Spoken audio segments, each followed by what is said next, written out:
All right, so hello, friends. Well, gotta admit, ever since Alone ended, I don't mean it in an arrogant way, but I've always had a little bit of a chip on my shoulder about the 77 days I was out there, because to be really honest, I didn't feel like it was really, that I was really even getting started. And when I watched the show, I must admit the impression was a little bit different than that. So I'm just wanted to do a little video and share with you guys some footage that might give you a little more full understanding of how I felt I was doing, how I was doing when the show ended at 77 days, which I think if you've followed me closely before, you've known, I think, I thought maybe we were halfway. Anyway, so I have a little footage to share with you to help fill in that impression a little better. And so this is a bunch of footage from right after the show ended, after my wife made it up, and I got to show her around the place up north there. Holy cow, look at this fish I caught yesterday. What? And look at this one. We could have been here all winter, generally. Do I have room? Yeah. Did you bring the kids? I can't believe it. It's so weird. I did not expect to win. Ah! I can't believe it. I really don't believe it. I thought it would be a lot longer. I still have a gut.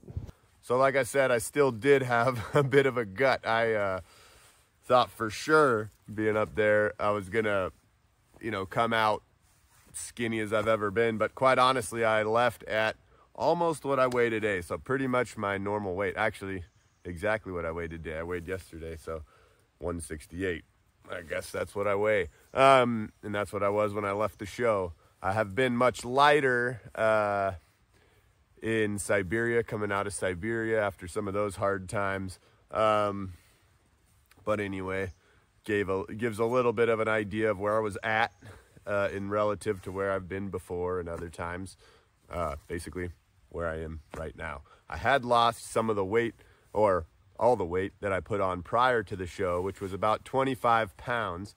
But I do believe that no matter what, no matter how much I ate, that 25 pounds or so would have fallen off of me, because I was on basically a ketogenic diet, and your body's not going to hold excess fat. I don't think if I put on, 25 pounds by pounding olive oil and doing all the things I was doing today, and then just stopped adding those extra calories, I'd imagine I would fall back down to this weight anyway, even if I was eating basically as much as I wanted. So given my metabolism, that's not surprising. It did have me worried out there. I was everything worries you out there, because you're trying to do your best, you're trying to win.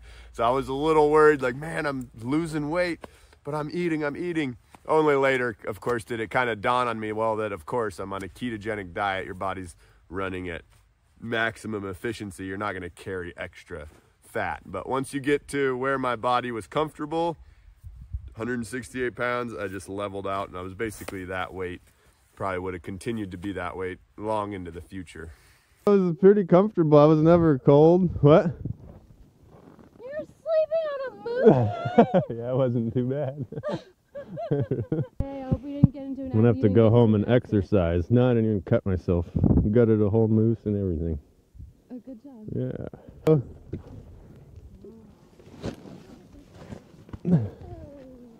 That guy. He's joking. Woo! He's like, make sure you pack up all the food that Jordan got. Berries. Oh, I got a ton of lingonberries. Brew sneaky. I was trying to last a while here. Yeah, dig in. So you can see there I had couple of my bigger fish that I had caught in my shelter. I'd caught that pike just the night before, so that was the one I caught in the net. And the big lake trout I actually had caught earlier on with a rod and reel. and I had a bunch more fish. I had, of course, eaten a lot of fish, but I had those 2 large fish and 3 other sizable fish. And all in all, I had about 60 pounds of fish left over at the end of the show. Of course, you see the berries, had a lot of moose, had a lot of rabbits still, and a wolverine, what else, a squirrel or 2. Anyway, so I had a lot of food up on my food cache, and even those big fish in my shelter, along with my berries and the rendered fat that I had. I had several tubs or cans of fat that I had rendered down out of the moose that I was storing in my shelter just to make sure nothing got to it. You're insane! Yeah, it worked out pretty well. Yeah, it did! I'd say. I didn't know, man. Oh my gosh. Maybe we should consider living out here. That's what I was saying. Like, Yeah. Man, the only thing I'm missing is the family. Let's just bring the kids over. It totally is nostalgic. Jordan, you got a moose! I did. So yeah, it was really fun to show Jana Lee around. You know, the whole time I was out on alone, though I wasn't expecting necessarily to win, I was trying not to think about that as much as I was trying to think about being fully sustainable. If I could figure out how to be fully sustainable, I would never have to leave. And then I didn't have to worry about everybody else and what they were doing. So that was basically my goal. In that, you know, I had built up the Delkin, as they call it, which is a short shelf you have kind of near your shelter, which is where my fat had originally gotten stolen off of. But it's just something you build temporarily in front of your shelter in order to have quick access to food and things like that. I had built it in a place that I thought if a bear came, I would hear it and be able to shoot it from my shelter, which would work almost as a blind. But I hadn't counted on wolverines, and so that's what he did. He came and got on my little shelf, took my fat. That made me have to really rack my brain, and eventually, you know, figure out how to get that wolverine. I'd, you know, stacked piles of meat in front of my shelter at night, hung little headlamps up so I could see a little light, and waited all night to try to shoot the thing off of that meat pile. Never did get it. I had, you know, a few close encounters, one in particular where this was the night before I actually got the wolverine. I had set up trip wires all around, tied to cans and things, so that as it was coming in, I would hear it clank, clank, and so I'd be able to get ready. Well, sure enough, it was at night. It came in, heard the clank. I went out and I could see its eyes behind a bush, and that's when I could have drawn back and shot at it, but it was just behind a small clump of bushes. I figured it would leave and I'd have a better opportunity at it. Of course, whatever happened, it closed its eyes, turned around, and I was looking for its shining eyes, and they just kind of disappeared on me. I never saw where the wolverine went, and I was kicking myself for not just trying and taking a shot through the weeds, which is why that's what I did the next night. As soon as I saw it come down its little trail, it had clicked the cans, ran out, saw it run down the trail, and it got behind the same set of bushes, and I just flung an arrow in there, knowing it would ricochet, but hopefully hit it, which is exactly what it did. Ricocheted through, hit it through the hind leg, pinned it to the ground, and the top of the arrow got hung up in the weeds, in the alder branches, just long enough for me to grab my axe and go over there and finish the job, which was pretty wild. Wasn't really planning on telling this story, but I don't know if I have elsewhere.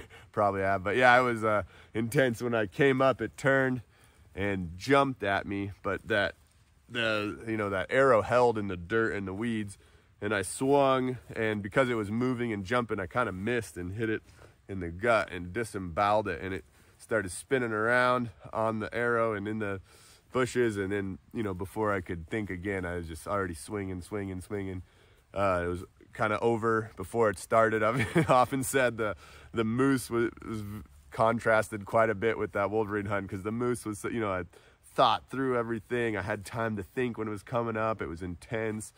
You know, I remember every moment of drawing back, taking the shot, watching afterwards, all that. Whereas with the wolverine, you know, I remember it coming down the hill through the bushes, took the shot, grabbed my axe, went over there, and it was just like flashes. You know, I can still see the snarling teeth coming at me, like, you know, a couple just snapshots in my mind. It was a much more primal experience. But anyway, I had, after I got that first wolverine, I was like, well, I better build a better, I can't actually even remember the timing. I don't remember if I killed it before I built my raised cache or after. I'd have to think about that. But anyway, I built that raised cache at some point right before or right after, killed the wolverine, and you know, that was sitting pretty there. So I had all my food up on the cache. If you follow my Instagram or have watched some of my With the Evenki videos, you'll see there's I never finished my cache, which would have really made it Wolverine proof, which is by building a box, a wooden box, you know, almost like Roland's meat crib or whatever, but on that raised food cache. And that'll keep the mice out of it because it's raised. It'll keep the bears out of it because it's raised. And the wolverines, if they do climb up, won't be able to get in the box. You'll see that that's, again, what the Evenki did. Of course, you're always trying to save calories on alone and weighing risk to reward. And I never did get around to building that box around my food, just for whatever reason. But anyway, all that to say, on that food cache, on the last day, was where all my food was. I was really excited to show Jana Lee all that stuff because it's all stuff she would remember from when she came with me to Siberia. And she, you know, it's just nostalgic for the weather, the Labus, the Delkin, the, you know, just all this stuff. So anyway, it was really fun showing her around. Hopefully all this kind of gives you a little more robust view of how I was doing out there. Like I said, I always felt like it seemed a little more down to the wire than I felt it should have when you watch the show. Maybe now you have the full picture. Anyway, thanks for watching, and I have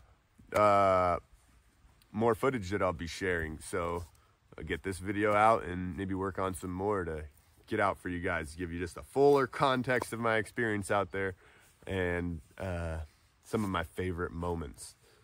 All right, thanks.